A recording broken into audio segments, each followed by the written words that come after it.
Hey yo, peace. Welcome back. Alright, I'm out here in the sun. Don't mind the sweat. This that Texas weather. So wanted to come out and holler at y'all today about situational awareness and situational proximity. So of course proximity is in the measurements of increment to like something jumping off, right? And situational awareness, which is being like very, very mindful of the situation around you. You got to know what's involved. You got to know who's involved, and you always got to be accountable for any measures that can proceed after this fault. We're gonna get to it.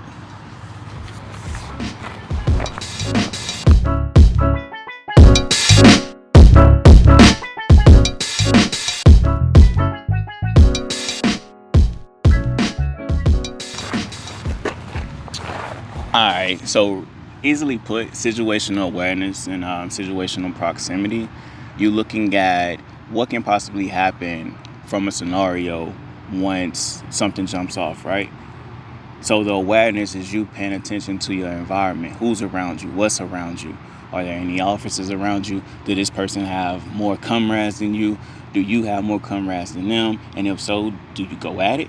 If you the underdog, do you go at it? And then the situational proximity is that if this does proceed, what kind of catalyst does it react to? Does it create the negative situation that can spur out and go further, or does it have a more manageable situation or result? So I don't like to refer to bad, good, punishment, consequence, like words like that. So what I'm looking at is that take the scenario that you and the homies are out and you see that dude that you was like on site. So it's on site right now. Does on site actually happen? And then a lot of people that can watch this video and be like, man, I said on site is on site. I'm a man of my word, like it's on site. So do you proceed to the gunplay? Do you proceed to the fist play? Like how are you proceeding? And then once you proceed, are you cool with the consequences that happen after?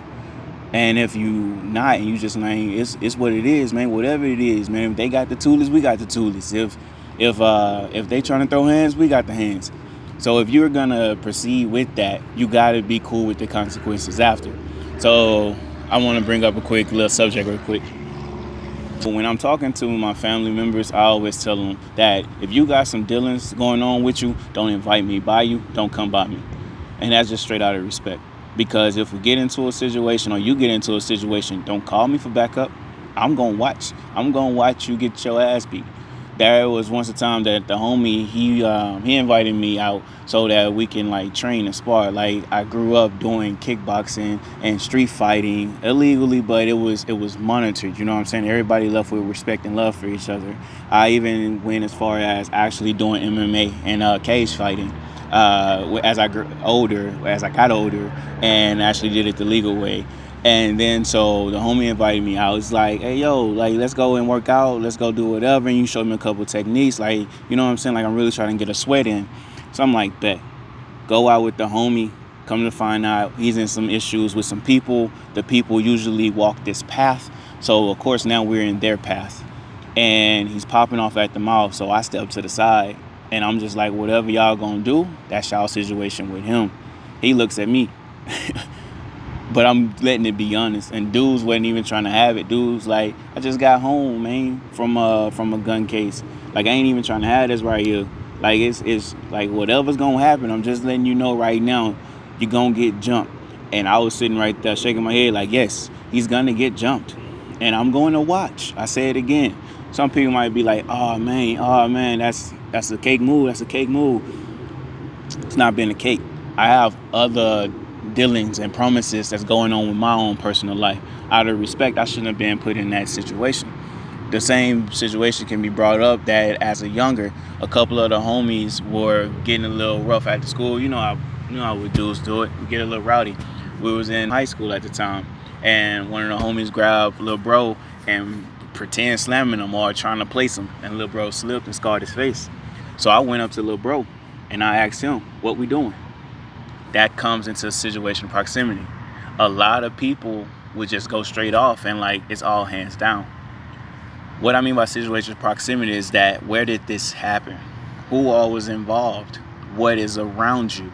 Situational awareness as well. So now that we know these are the homies, regardless of what happened, we can have it out and whatever, then we hash it out later. Possibly don't know the mental state of how the homies would take these dealings. Me and my brother, we know fighting in the street, yo, you walk away, you shake hands. Don't know how that'll play out on the other end. So it was like, it's the homies. I'm not worrying about it, not trying to get suspended, bro. Like, don't even whatever. So I had to let this burn inside of me throughout the day, knowing like, yeah, it is the homies. But at the same time, we're raised that if the sibling get into it, you get into it, everybody throwing hands. That's how you raised in the streets, right? And that's how you raised coming from background like mine. It ain't no talking and thinking it out. So what I'm challenging anybody that's watching this video to do is that when that situations present themselves, challenge yourself to sit there and think it out. Like, it ain't no real reason to go ahead on and retaliate. What does retribution do? There's that saying that is like, if you go and seek revenge, dig 2 graves. You know what I'm saying? Because let's just say you go and jump them, and then they come back looking for you, and then this, and then that, and then that, and then a lot of people now, youngins out here, like they just gonna let that thing spray, right? And now you in a whole nother issue. Now you looking at getting cops involved in a matter that started off as, from when I was growing up, I mean, dudes was getting shot over a basketball game. We hooping, everybody chilling. Next thing you know, them things coming out, and they blaming. People running scaring off and everything. We hitting the bayous, ducking out, because we ain't trying to catch no straight bullets. It was so many scenarios to where straight bullets was just flying around where I grew up at, or was hanging out at, just because by like just standing in society, like we just out here just love these games that we playing, whether if it was like a little baseball game, a little kickball, a little high ball, a little basketball. But so much ego, so much tolerance, so much negative aspects being programmed into the people that is around us, that creates this environment, and it creates this harsh reality that we got to deal with. So when I'm talking about situational proximity or situational awareness, be very mindful about where you at and what can evolve from this. A lot of people just be stuck in their ways without even thinking about the dealings until the aftermath. You just went over here and you jumped dude, or dude looking for you, and you talking reckless, and then you get into a highly escalated situation to where now lives are taken. And then on the back end, you doing time in prison, your life is taken. You come back on the back end of that, your parents are grieving, their lives is taken. So I don't wish that upon my life or nobody else's. So just by situation, always think the situation out. What is going to evolve from this situation? Is it going to be positive or negative? Can this be talked out? If it can't be talked out and you're like, nah, what dude did was disrespectful, what chick did was disrespectful. How was it disrespectful? Was it disrespectful to your ego? Was it disrespectful to what you should have done or what you were taught to do when you was a kid? And so you got to act that out. Think about what these kind of actions have for your family. Think about what they'll have for your siblings, your kids. Look at your community and your neighborhood. You know what I'm saying? So when you acting out these situations, think back on what they actually achieved. You got people in jail right now, in prison, doing life. They doing 15 to life, 20 to life, 30 to life. And we ain't talking about no 2 a days or 3 a days. We talking about one-on-ones over some dumbass arguments, man. Over a dumbass basketball game. Over a dumbass relationship that they probably ain't had no business doing. Stabbing this person, shooting this person, jumping this person, accidental injuries or death or second degrees, you know what I'm saying? And none of that is actually required or even necessary of your character. And then there's a lot of challenges to say, I got this on my record or that on my record. Even just thinking back to just doing reckless things with the homie. Situational awareness. Who's around me? Who am I doing this for? What am I actually trying to prove? These are thoughts that, while growing up, I'm dealing with internally. With not too many people around talking about it. So I'm just choosing to come to y'all today and talk about that, because I ain't had that help directly growing up.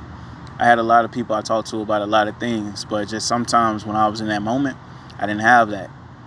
Sometimes when those fights was about to break out, I didn't have that.